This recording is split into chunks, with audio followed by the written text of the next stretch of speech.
Hi guys, Selena Walker here, naturopath and nutritionist living deep in nature here at Ysbryd y Coed. And today I want to talk to you about these guys.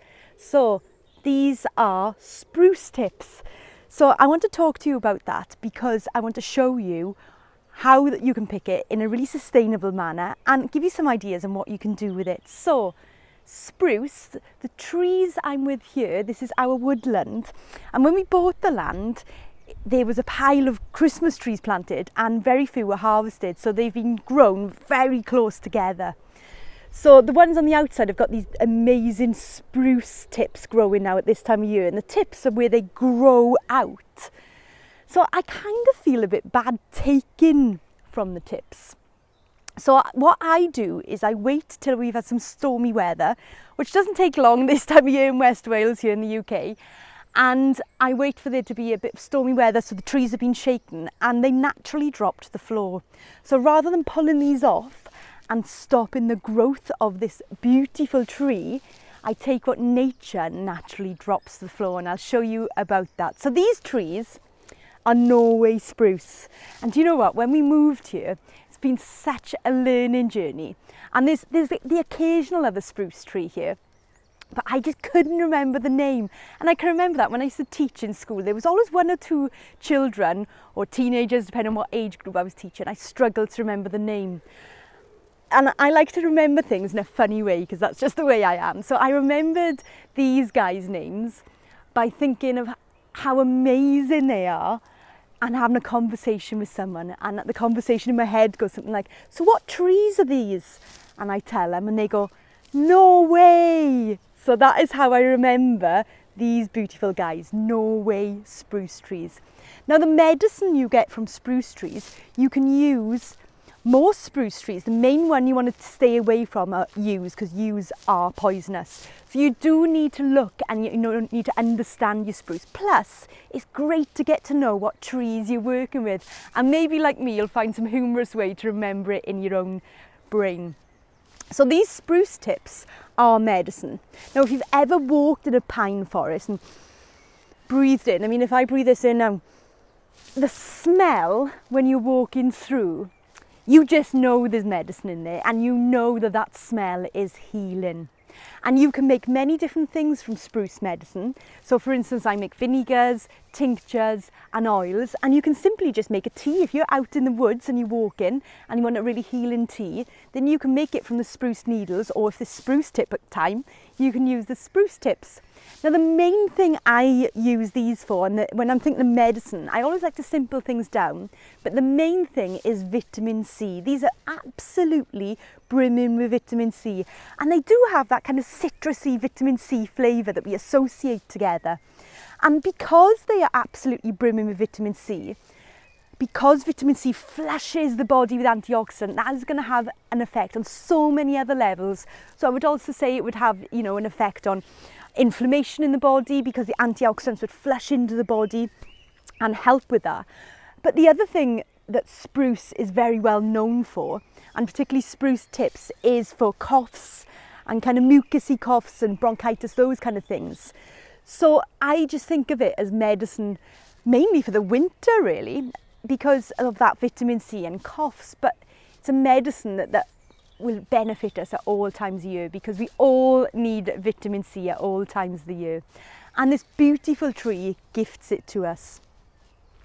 So Norway spruce, as I said, he's a bit of a funny guy.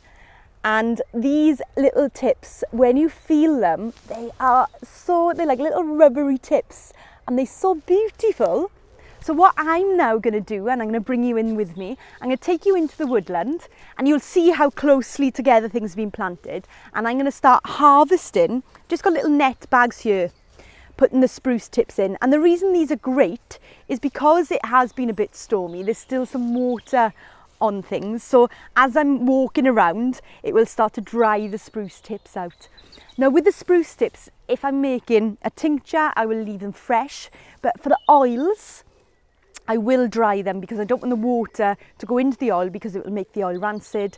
And for the vinegars, again, I will use them fresh. But I really like making medicine out of the whole tree or the whole plant. So I will make a spruce tip tincture, and a spruce tip vinegar and a spruce tip oil.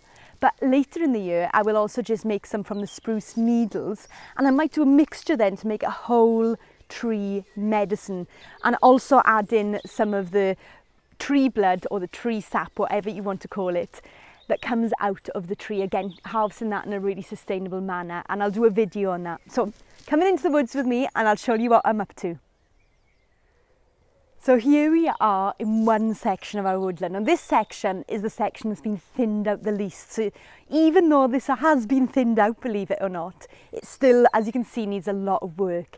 And every time we take trees down, because we have to do that as part of the sustainable management of it, we make sure we use every part of the tree. So using the wood, we sometimes use wood for obviously ourselves, for burning wood and for wood projects, but we sometimes cut down wood for other people's projects, such as teepee poles, tent poles, parts of other people's houses. But we also use all the tops. So you can see it, we've also built brash piles in here to help with the wildlife and erosion of the land. But I come out and I harvest all the needles for vinegars. I might make some smudge sticks or some herbs and oils, and also tinctures. So it's great to be able to honour all parts of the tree. So what I'm now going to do, I don't know if you can see there in the camera, you might see odd splodges, technical term, of bright green spruce tops. If I grab one here, I'm not sure how well the camera will focus on that. So these are the spruce tops that, as the wind blows, will blow from the very top where there's still a lot of green and life there. Now what I want to do is I want to take the ones that are still sitting on the surface that I know have dropped in the last 2 days, and I will just go through and harvest them and then divide them to make some for oil, some for tinctures and some for vinegars. Remembering the ones for oils, as I said earlier, will need drying out first. So I'm just going to work my way through here. And when you are doing jobs like this, I really invite you to fully connect with nature. Quite often when we're doing jobs, some people see this as quite a tedious job, going through the woods, scrambling on the floor and connecting these little guys. But do you know what? It's actually such a mindful practice. And the last thing you want to do is put earphones in, listen to something and distract yourself and be in your head and not around you, because I need to be really present, looking for the ones that are on the surface, looking for the ones that haven't been on there a while and buried in amongst other needles and things, and having my owl eyes, so I'm looking right the way around, not eagle eyes, to really see where the really juicy guys are, so I can get those. So I really invite you, when you're out there foraging, to really look and really spend time connecting and not just rush it. The part of the process of this is actually connecting to the trees, is actually connecting to the forest floor and bringing that all into the medicine. If you haven't seen my last video about foraging 101 and that foraging mindset, I invite you to check that. So I'm going to crack on with this now. If you've enjoyed this video, don't forget to subscribe to my YouTube channel, where you can get lots of other videos all about the way I live here, and all about basically creating a healthy body, a healthy mind and a healthy planet. And you can also subscribe to my free newsletter over on my website at selinawalker.earth. I look forward to connecting with you all really soon.